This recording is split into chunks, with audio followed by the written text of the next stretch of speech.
All right, good evening and welcome back to our first Sunday night Bible study of the year. I apologize that next week we won't have it because there's a district event going on here. It's an event not sponsored by the district, but it's an event that the Wesley Covenant Association is putting on for all district churches. Anyway, we are going to pick up tonight with our study of Genesis, and my dutiful scribe, Diana Whittle, tells me that we finished with chapter 38, which was sort of a detour of some other stories. We move right back into the Joseph saga tonight here in chapter 39. So everybody with me, chapter 39? All right. Verse 1. Now Joseph had been taken down to Egypt. Potiphar, an Egyptian who was one of Pharaoh's officials, the captain of the guard, bought him from the Ishmaelites who had taken him there. All right, so in verse 1 we have the word officials, an Egyptian who was one of Pharaoh's officials, or it may say officer. The word is actually eunuch, and Potiphar was a eunuch, but some people say, well, that couldn't be because he got in trouble with his wife. Well, if you read the story carefully, we're not sure that, we know that Joseph was a slave of an unnamed Egyptian, maybe not Potiphar. However, also in ancient Egypt, many eunuchs had wives. It was more of a status, a court status in the Egyptian courts is what it was. Verse 2. The Lord was with Joseph, and he prospered, and he lived in the house of his Egyptian master. When his master saw that the Lord was with him and the Lord gave him success in everything he did, Joseph found favor in his eyes and became his attendant. Potiphar put him in charge of his household, and he entrusted to his care everything he owned. From the time he put him in charge of his household and all that he owned, the Lord blessed the household of the Egyptian because of Joseph. The blessing of the Lord was on everything Potiphar had, both in the house and in the field. So he left in Joseph's care everything he had, with Joseph in charge. He did not concern himself with anything except the food he ate. And so that implies his wives as well. Now Joseph was well built and handsome, and after a while his master's wife took notice of Joseph and said, "Come to bed with me." But he refused. "With me in charge," he told her, "my master does not concern himself with anything in the house. Everything he owns he has entrusted to my care. No one is greater in this house than I am. My master has withheld nothing from me except you, because you are his wife. How then could I do such a wicked thing and sin against God?" And though she spoke to Joseph day after day, he refused to go to bed with her or even be with her. So there in verse 9, it ends with sin against God instead of sin against the Lord, which is what you would expect a Jew, and as such, they're not really, they're not Jews as we would think by the end of the Exodus, but they are the ancestors of the Jews. So anyway, he uses a generic word for God there, El, instead of Yahweh. Technically, Jews could not say the name of their God to a foreigner. So when they talk to foreigners, they use El or another generic term instead of Yahweh. Verse 11. One day he went into the house to attend his duties, and none of the household servants were inside. She caught him by his cloak and said, "Come to bed with me," but he left his cloak in her hand and ran out of the house. When she saw that he had left his cloak in her hand and had run out of the house, she called her household servants. "Look," she said to them, "this Hebrew has been brought to us to make sport of us. He came in here to sleep with me, but I screamed. When he heard me scream for help, he left his cloak beside me and ran out of the house." She kept his cloak beside her until his master came home. Then she told him the story. "That Hebrew slave you brought us came to make sport of me, but that as soon as I screamed for help, he left his cloak beside me and ran out of the house." When his master heard the story his wife told him, saying, "This is how your slave treated me," he burned with anger. Joseph's master took him, put him in prison, the place where the king's prisoners were confined. But while Joseph was there in prison, the Lord was with him. He showed him kindness and granted him favor in the eyes of the prison warden. So the warden put Joseph in charge of all those held in the prison, and he was made responsible for all that was done there. The warden paid no attention to anything under Joseph's care, because the Lord was with Joseph and gave him success in whatever he did. Well, death would have been the customary sentence for such a crime, but notice he's in prison, right? Not the best place to be, even if it was the king's prison, and even if he had some responsibility. He's in prison. But who is with him? Yeah, something good for us to remember when we're in a stage of life, a situation of life, when it seems that things are bad. Doesn't mean that the Lord isn't with us. So we can't look at those circumstances that surround us and say, oh, why have you abandoned me, God? God hadn't abandoned him. God was there with him. Chapter 40. Now the Israelites, as well as the Egyptians, had a belief in divinely inspired dreams. Usually in the Old Testament, the meaning of the dream is self-evident. Maybe not so much in this story. There's only two people in the Old Testament who could interpret dreams. Who were they? Well, yes. Who might the other one be? Well, here we are. Yeah. All right. Daniel and Joseph. Verse 1. Sometime later, the cupbearer and the baker of the king of Egypt offended their master, the king of Egypt. Pharaoh was angry with his two officials, the chief cupbearer and the chief baker, and put them in custody in the house of the captain of the guard, the same prison where Joseph was confined. The captain of the guard assigned them to Joseph, and he attended them. After they had been in custody for some time, each of the two men, the cupbearer and the baker of the king of Egypt, who were being held in prison, had a dream the same night, and each dream had a meaning of its own. When Joseph came to them the next morning, he saw that they were dejected, so he asked Pharaoh's official who were in custody with him in his master's house, "Why are your faces so sad today?" "We both had dreams," they answered, "but there was no one to interpret them." Then Joseph said to them, "Do not interpretations belong to God? Tell me your dreams." So that last verse can be confusing. Don't the interpretation belong to God? Well, then tell me. He's not saying that he's God. He just knew that if God gave a dream that needed to be interpreted, then God would send an interpretation. And he had already had experience, remember, when he was younger with interpreting dreams. Verse 9. So the chief cupbearer, you know what a cupbearer was? Yeah, it wasn't just a person who waited on the king. He drank whatever the king was going to drink.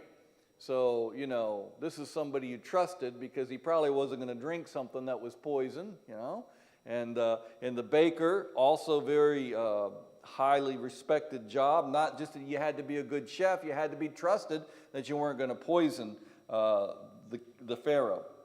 So the chief cupbearer told Joseph his dream. He said, "In my dream I saw a vine in front of me, and on the vine there were 3 branches. As soon as it budded, it blossomed, and its clusters ripened into grapes. Pharaoh's cup was in my hand. I took the grapes, squeezed them into Pharaoh's cup, and put the cup in his hand." "This is what it meant," Joseph said to him. "The 3 branches are 3 days. Within 3 days, Pharaoh will lift up your head and restore you to your position, and you will put Pharaoh's cup in his hand, just as you used to do when you were his cupbearer. But when all goes well with you, remember me and show me kindness. Mention me to Pharaoh and get me out of this prison. For I was forcibly carried off from the land of the Hebrews, and even here I have done nothing to deserve being put in a dungeon." When the chief baker saw that Joseph had given a favorable interpretation, he said to Joseph, "I too had a dream. On my head were 3 baskets of bread. In the top basket were all kinds of baked goods for Pharaoh, but the birds were eating them out of the basket on my head."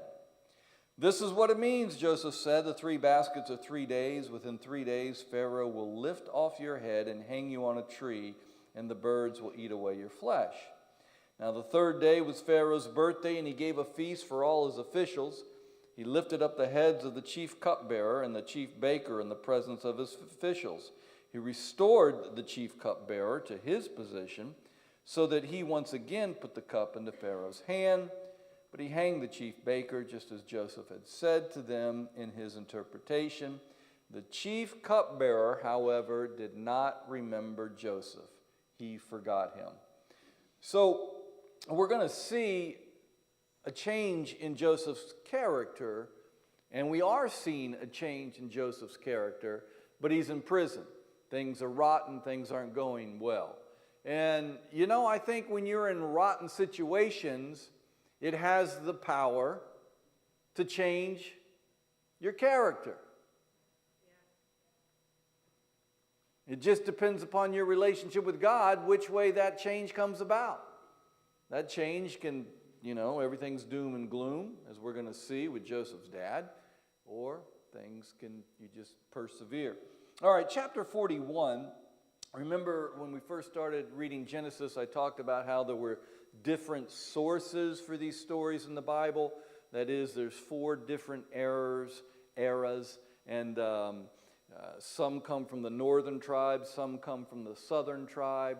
And so these stories are compiled, and we see some differences in the words for God, even in the same paragraph, because they're combining these different ancient stories.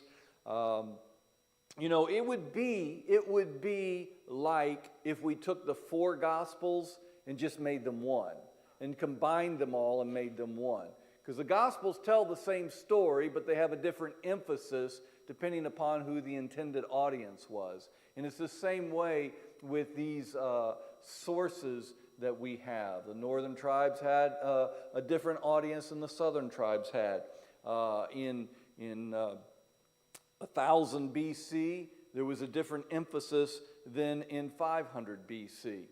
So anyway, it's a combination of the oldest source, chapter 41, and that tells about the ears of grain in the dream.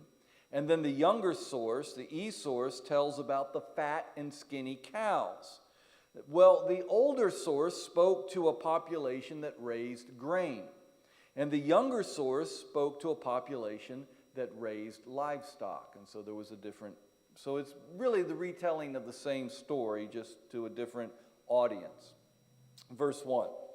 When 2 full years had passed, so 2 years, this guy had gotten out and he forgot about him. When 2 full years had passed, Pharaoh had a dream. He was standing by the Nile, when out of the river there came up 7 cows, sleek and fat, and they grazed among the reeds. After them 7 other cows, ugly and gaunt, came up out of the Nile and stood beside those on the riverbank. And the cows that were ugly and gaunt ate up the 7 sleek fat cows. Then Pharaoh woke up. He fell asleep again and had a second dream. 7 heads of grain, healthy and good, were growing on a single stalk. After them 7 other heads of grain sprouted, thin and scorched by the east wind. The thin heads of grain swallowed up the 7 healthy, full heads. Then Pharaoh woke up. It had been a dream. In the morning his mind was troubled, so he sent for all the magicians and wise men of Egypt. Pharaoh told them his dreams, but no one could interpret them for him. So we have all these magicians and wise men. So that's thrown in there to show how inferior or inept they were compared to Yahweh, because Yahweh is the one who gave Joseph his gift. Verse 9. Then the chief cupbearer said to Pharaoh, "Today I am reminded of my shortcomings. Pharaoh was once angry with his servants, and he imprisoned me and the chief baker in the house of the captain of the guard. Each of us had a dream the same night, and each dream had a meaning of its own. Now a young Hebrew was there with us, a servant of the captain of the guard. We told him our dreams, and he interpreted them for us, giving each man the interpretation of his dream. And things turned out exactly as he had interpreted them to us. I was restored to my position, and the other man was hanged. So Pharaoh sent for Joseph, and he was quickly brought from the dungeon. When he had shaved and changed his clothes, he came before Pharaoh." So this speaks about God's timing. God's timing isn't our timing. Joseph spent an extra 2 years in prison waiting for God's deliverance. How do you think he felt? Yeah. Well, sometimes we wait for things to change, things over which we have no control over. And it seems to us that maybe God is absent. What you doing, God? But when God's timing was right, things changed for Joseph rapidly. So maybe during those 2 years, God was refining Joseph's character. The same may be true for us when we wait for something to change. It's an opportunity, if we choose rightly and wisely, to grow our character, a godly character. Verse 15. Pharaoh said to Joseph, I had a dream and no one can interpret it, but I have heard it said of you that when you hear a dream, you can interpret it. I cannot, Joseph replied, but God will give Pharaoh the answers he desires. So this is basically the same thing he says back in chapter 40 when he says, do not interpretations belong to God. So he's implying that he's not a professional dream interpreter. Dreams were sent from God, therefore God would provide the means to interpret. But there is a difference in Joseph in this story, in young Joseph when he was back in the land with his family. When he was younger, he used to brag about his dreams. And he would brag about what they meant. And so this is what this time in prison, perhaps God was working on his character. And he appears to be much more humble now. God allowed his time in prison to change him. And we need to allow our time when our circumstances aren't the greatest for God to change us. Verse 17. Then Pharaoh said to Joseph, in my dream I was standing on the bank of the Nile when out of the river there came up 7 cows, fat and sleek, and they grazed among the reeds. After them 7 other cows. You ever notice in the Old Testament, at verse 17, all we really had to have was, he told them the dreams, okay? Because we know what the dreams are, right? You ever wonder why they do it again and give you the same thing you just had? Because this is the way storytellers tell stories. Go to a professional storytelling event, this is how they tell it. And these stories, before they were written down, were told by professional storytellers. Well, they were the priests, but they were professional storytellers. Pharaoh said to Joseph, in my dream I was standing on the bank of the Nile when out of the river there came up 7 cows, fat and sleek, and they grazed among the reeds. After them 7 other cows came up, scrawny, very ugly and lean. I had never seen such ugly cows in all the land of Egypt. The lean, ugly cows ate up the 7 fat cows that came up first. But even after they ate them, no one could tell that they had done so. They looked just as ugly as before. Then I woke up. In my dreams, I also saw 7 heads of grain, full of good and growing on a single stalk. After them 7 other heads sprouted, withered and thin, and scorched by the east wind. The thin heads of grain swallowed up the 7 good heads. I told this to the magicians, but none can explain it. Okay, so again, we have 2 different stories, come from 2 different time periods in their history. Verse 25. Joseph said to Pharaoh, the dreams of Pharaoh are one and the same. God has revealed to Pharaoh what he is about to do. The 7 good cows are 7 years. The 7 good heads of grain are 7 years. It is one and the same dream. The 7 lean, ugly cows that came up afterward are 7 years, and so are the 7 worthless heads of grain scorched by the east wind.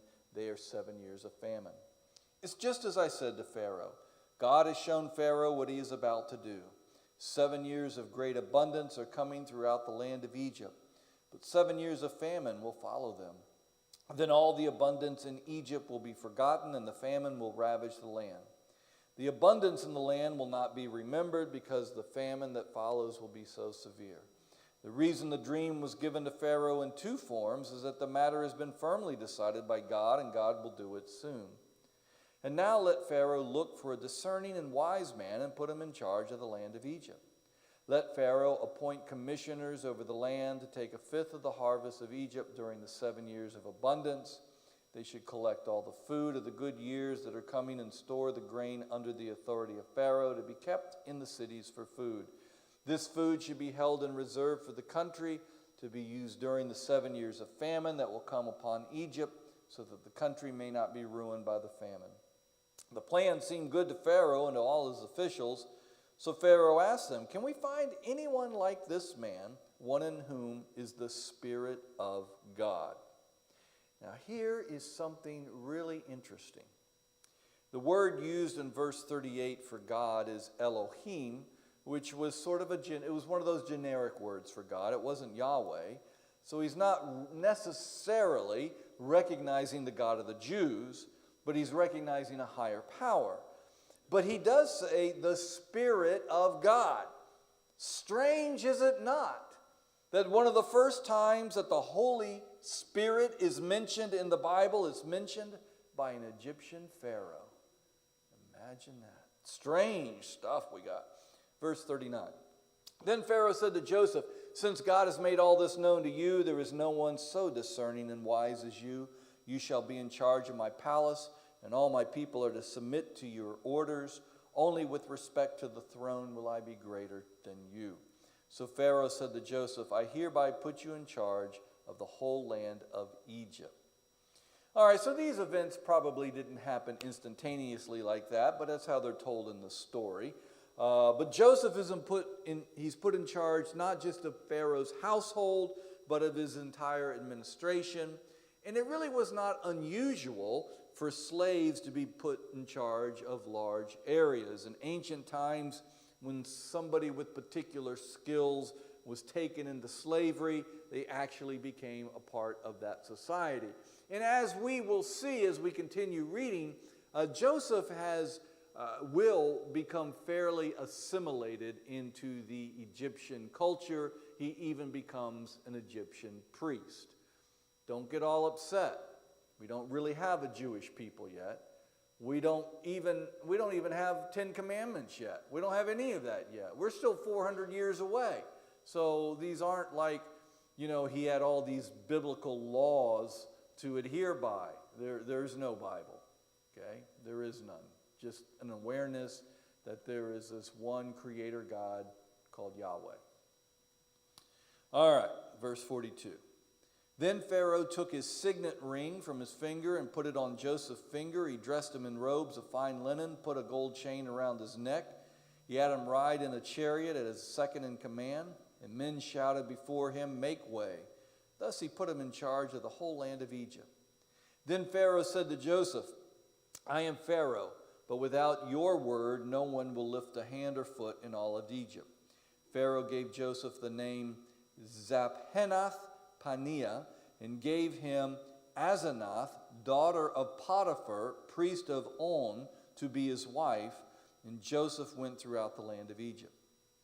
All right, so the significance of the signet ring was that it was used to seal documents, so he now had that power to make decrees. He was dressed in robes of fine linen because Egypt was known for their fine linens, and even today Egyptian cotton is supposed to be about the best. In verse 45, he's given a new name. A new name was fairly common with promotions in Egypt. It's uncertain exactly what that meaning of the name is, but many believe that it referred to somebody who could interpret dreams, and that, of course, would make sense. But make no mistake about it, Joseph is now an Egyptian. He is an Egyptian. He dresses like one, he eats like one, he lives like one, he speaks the language, he marries an Egyptian. Not only does he marry an Egyptian, he marries an Egyptian priest's daughter. He may still be aware of Yahweh and may pray to Yahweh, but he's very much an Egyptian. And remember, we're not in a monotheistic time yet, okay? Even those Hebrews back in the land of the Hebrews, they're not monotheistic yet. And the Jews were struggling with monotheism even in the days of King David. So we've got a long way to go before we get to that. All right, verse 46. Joseph was 30 years old when he entered the service of Pharaoh, king of Egypt. And Joseph went out from Pharaoh's presence and traveled throughout Egypt. During the 7 years of abundance, the land produced plentifully. Joseph collected all the food produced in those 7 years of abundance in Egypt and stored it in the cities. In each city he put the food grown in the field surrounding it. Joseph stored up huge quantities of grain like the sand of the sea. It was so much that he stopped keeping records because it was beyond measure. Before the years of famine came, 2 sons were born to Joseph by Asenath, daughter of Potiphar, priest of On. Joseph named his firstborn Manasseh, which means forget, and said, "It is because God has made me forget all my trouble and all my father's household." The second son he named Ephraim, which means twice fruitful, and said, "It is because God has made me fruitful in the land of my suffering." There's a powerful lesson here in the names of his sons. One is forget, not meaning that he forgot that he had another family, but he's forgetting the sorrow that surrounded that family. Also, he was forgetting the anger that he had towards his brothers. The name of his son is a reflection of the heart of Joseph. I'm letting it go. So he's forgotten the anger and the bitterness of being sold into slavery. After letting go of the anger and bitterness, he names his second son twice fruitful. And the great spiritual lesson is that you can't be twice fruitful. You can't even be once fruitful when you're hanging on to your hurts from the past. So it's a great lesson here. Something else significant about the names of his sons, they're not Egyptian names. They're Hebrew names. Imagine that. So he has forgotten the bitterness, but he hasn't forgotten that by birth he is a Jew, even though he appears to be an Egyptian priest. Verse 53. The 7 years of abundance in Egypt came to an end, and the 7 years of famine began, just as Joseph had said. There was famine in all the other lands, but the whole land of Egypt there was food. When all Egypt began to feel the famine, the people cried to Pharaoh for food. Then Pharaoh told all the Egyptians, "Go to Joseph, do what he tells you." When the famine had spread over the whole country, Joseph opened the storehouses and sold grain to the Egyptians, for the famine was severe throughout Egypt. And all the countries came to Egypt to buy grain from Joseph because the famine was severe in all the world.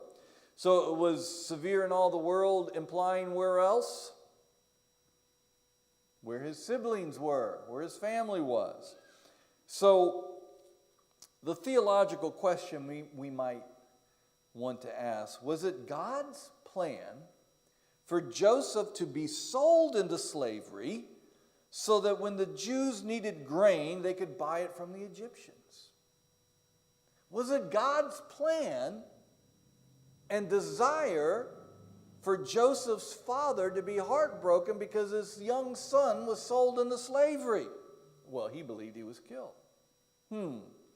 Well, think about it. I don't think it's God's plan for anyone to do harm to another. That's not God's plan. But God is the God of redemption, and God can redeem bad situations. You can't be a Christian and not believe that, because we got the Savior who was killed, right? And God redeemed it. Okay? Romans 8:28 says, "And we know that in all things God works for the good of those who love him." Now that verse is often misinterpreted, and people say, all things, God makes this happen so that something good. That's not what it says. It says, in all things, meaning even bad things, God can work for good for those who love him, implying those who are faithful. So Joseph, in some way, they didn't have all these ancient ritualistic laws like we will when we get to Daniel. But at this point, as best he could, he was faithful to Yahweh, never forgot Yahweh, so things worked out good for him, even though it was a bad situation. All right. Chapter 42 is also a combination of a couple of the ancient sources, the oldest and the oldest and one of the newer ones. Joseph's treatment of his brothers in this chapter is a bit confusing. He seems to treat them in a harsh way, and then he seems to treat them in a kind way, giving them their money back. But he puts them in jail for 3 days, then lets them go. So what's up with that? Well, it's a combination of a couple of sources. The oldest sources has the harsh deeds, whereas the younger source has the better treatment. And it was perhaps by the time that those centuries later, stories were told, in light of their scriptures, they didn't really want to make Joseph look too harsh, but we can't judge him. Well, we can't judge him by their scriptures because they don't have scriptures. And again, how many Christians are in the Old Testament? None. Not a one. Not one Christian in the whole Old Testament. That's over half the Bible. Can you believe that? Verse 1. When Jacob learned that there was grain in Egypt, now I thought his name got changed to Israel. Didn't it get changed to Israel? Why are they calling him Jacob? They're going to call him Israel in a few verses, so what gives? Combination of sources. When Jacob learned that there was grain in Egypt, he said to his sons, why do you just keep looking at each other? So get this, these boys had sold their brother into slavery, and they knew that their brother got taken to Egypt, and Dad's probably around the house like, I wish you guys would go to Egypt. I wish you guys would go to Egypt. This goes on for days. We get the Reader's Digest version. And finally he says, why are you guys just looking at each other like that for? Well, they're nervous. They don't know that their brother is like second in command, but they know their brother's there, and they got a bad feeling about that, a guilty feeling about that. So they don't want to have anything to do with Egypt. Verse 2. He continued, I have heard that there's grain in Egypt. Go down there, buy some for us so that we may live and not die. Then 10 of Joseph's brothers went down to buy grain from Egypt. But Jacob did not send Benjamin, Joseph's brother, with the others because he was afraid that harm might come to him.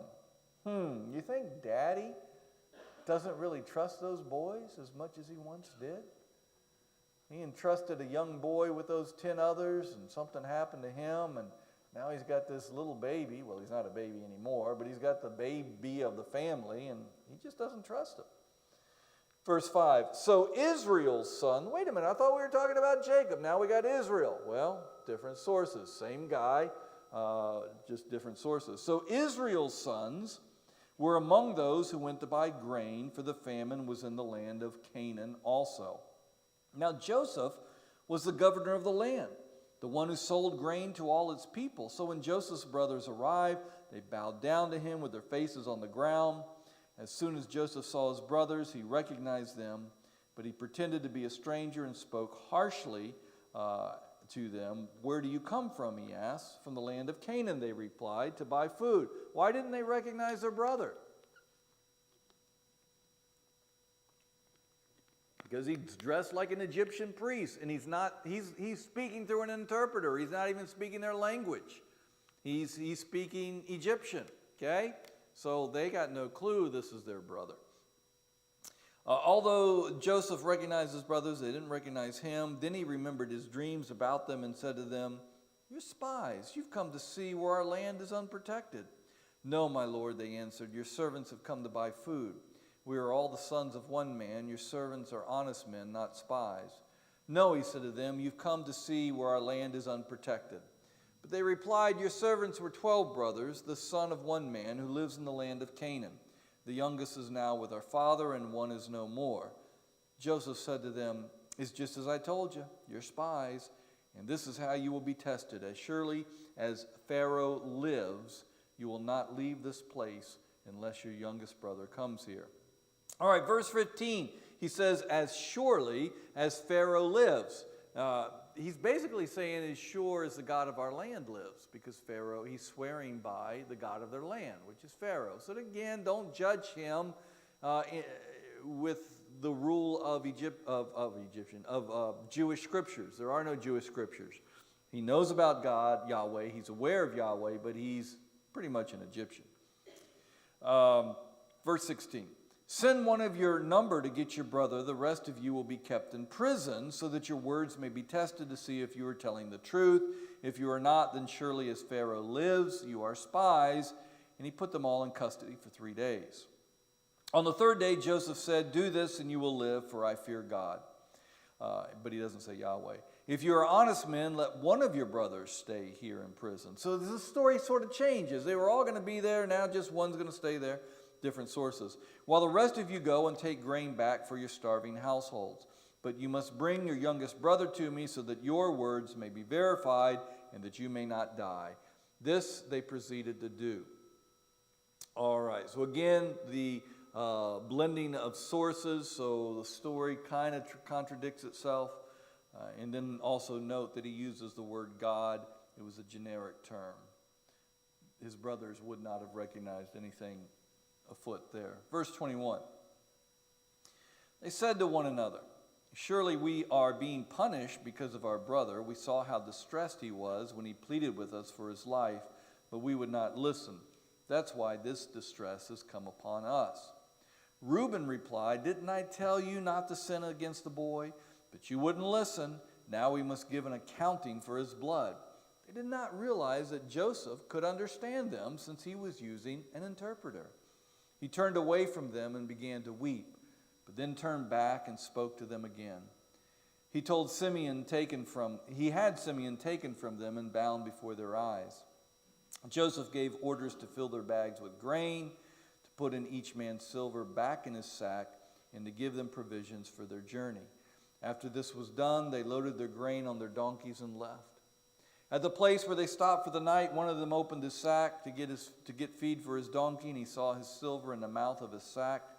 My silver has been returned, he said to his brothers. Here it is in my sack. Their hearts sank. They turned to each other trembling and said, what is this that God has done for us?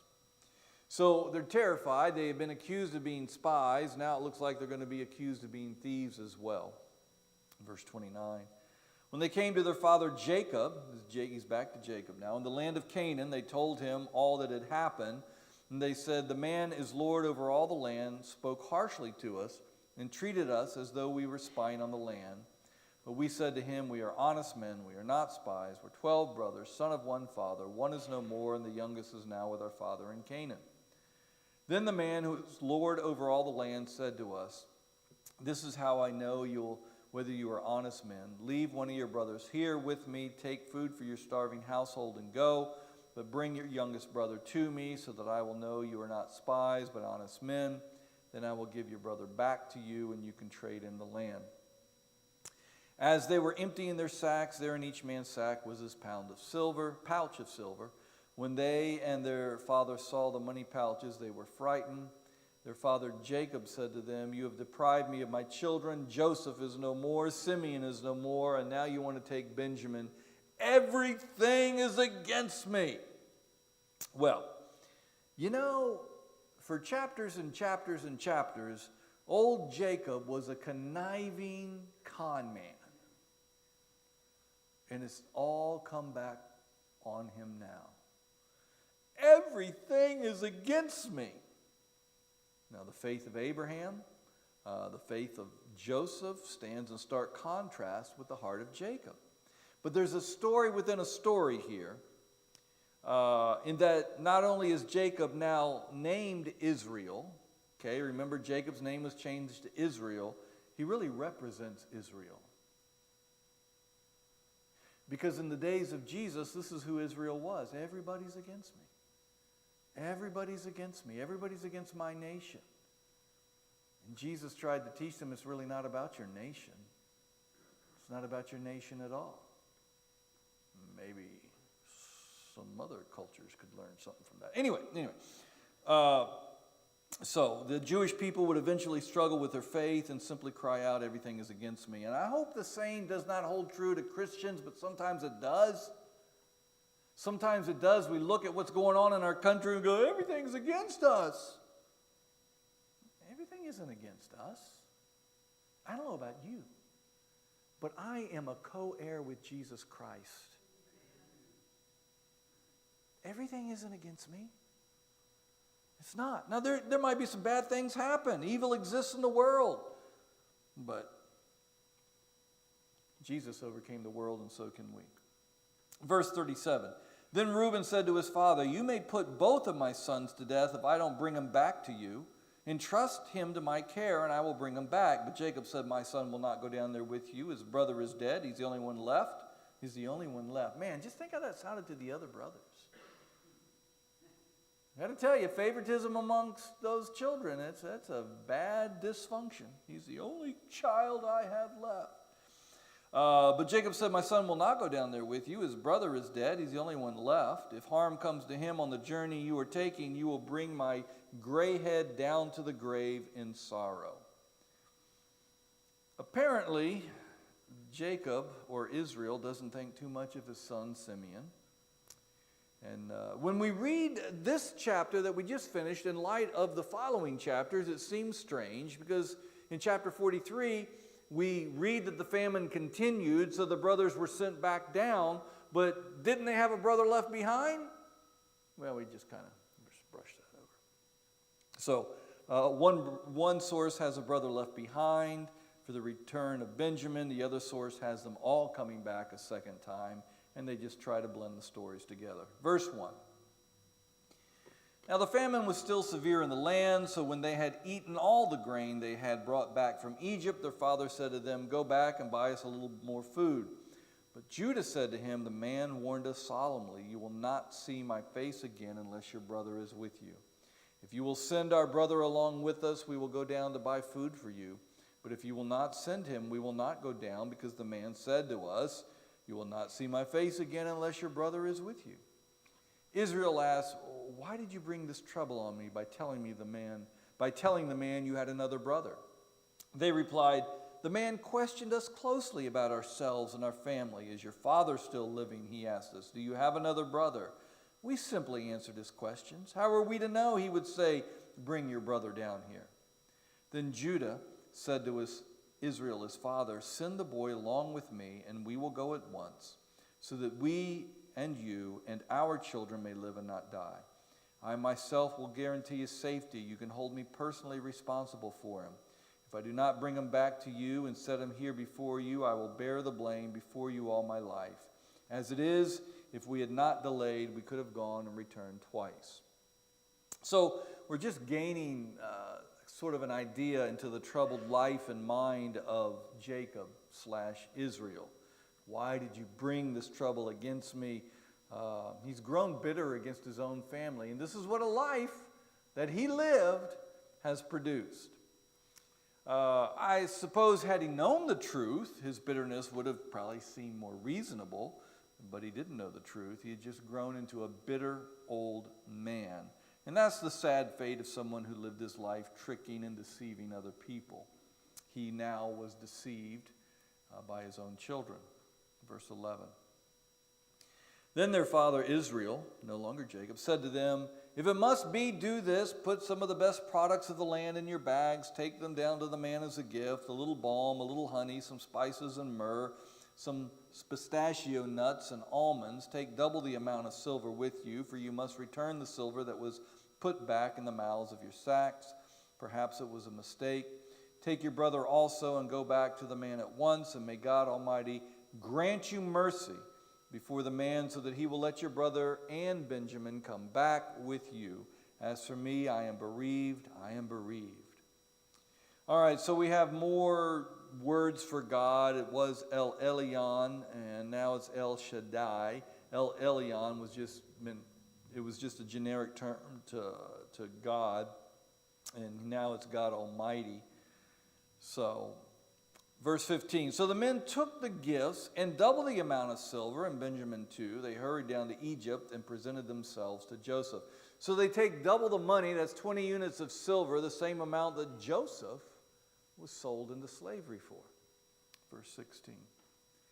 When Joseph saw Benjamin with them, he said to the steward of his house, take these men to my house, slaughter an animal, and prepare dinner.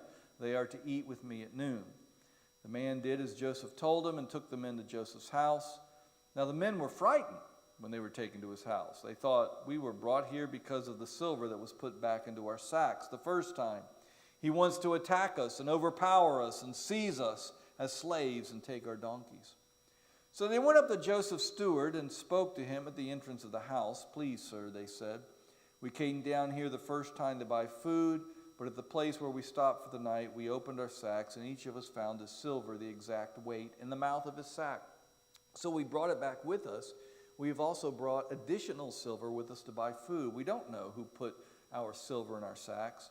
"It's all right," he said. "Don't be afraid. Your God, the God of your father, has given you treasure in your sacks. I received your silver." Then he brought Simeon to them. So this guy says they received their silver back because of the goodness of their God. But their sin had kept them from recognizing the goodness of God. Think about that. Sometimes we don't recognize the goodness that God does for us because our own sin has blinded us. For example, we're blessed in a worldly sense. We're blessed in a worldly sense more than any other people who have ever lived on the planet. We're blessed in a worldly sense more than most every other country on the earth. But how often do we bemoan about what we don't have? We had rolling blackouts during the cold snap.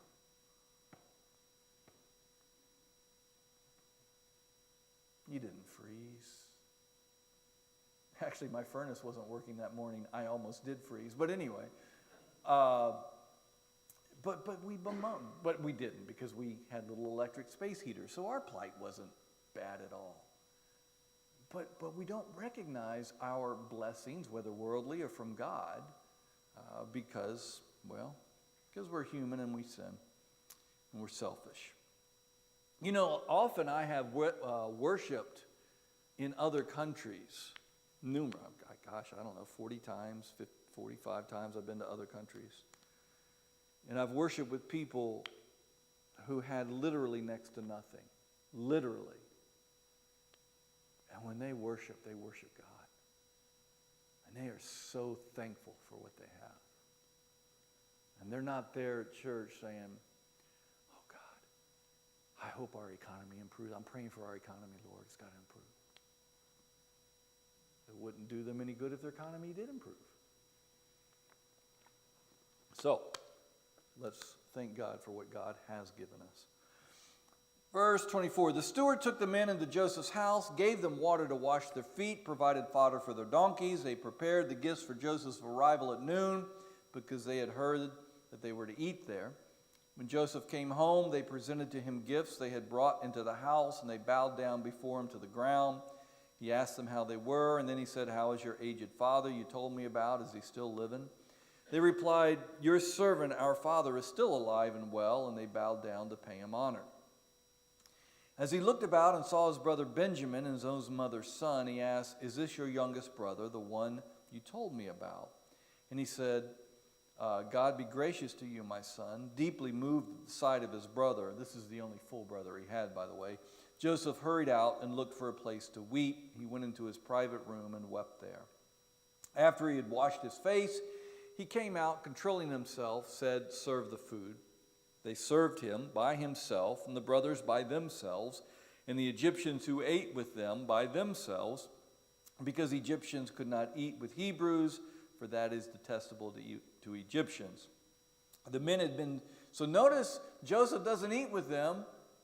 Why? Well, because Egyptians don't eat with Jews. The men had been seated before him in the order of their ages, from the firstborn to the youngest, and they looked at each other in astonishment. When portions were served to them from Joseph's table, Benjamin's portion was 5 times as much as anyone else, so they feasted and drank freely with him. All right.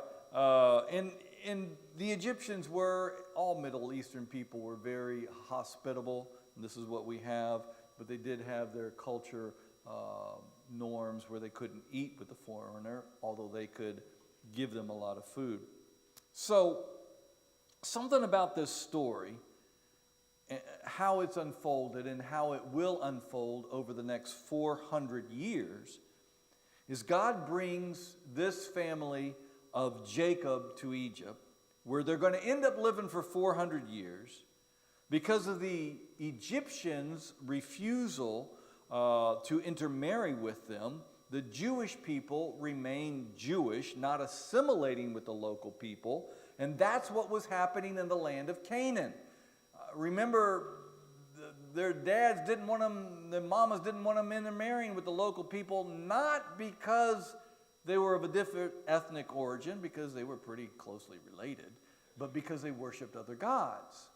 So it's while they're in Egypt, when the Egyptians won't intermarry with them, that they grow as a Jewish race and a Jewish people.